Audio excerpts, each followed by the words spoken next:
کسی بشر میں ہزار خامیاں، اگر جو دیکھو تو چپ ہی رہنا۔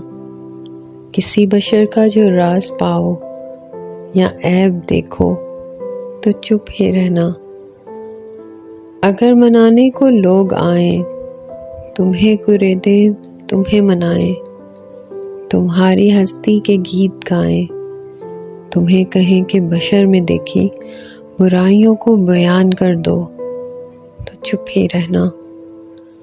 جواز یہ ہے، دلیل یہ ہے، ضعیف لمحوں کی لغزشوں کو، حرام راتوں کی قربتوں کو، ہماری ساری خباثتوں کو، ہماری ساری حماقتوں کو۔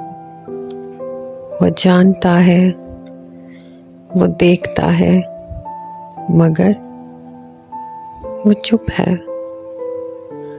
اگر وہ چپ ہے تو میری مانو وہ کہہ رہا ہے کہ چپ ہی رہنا۔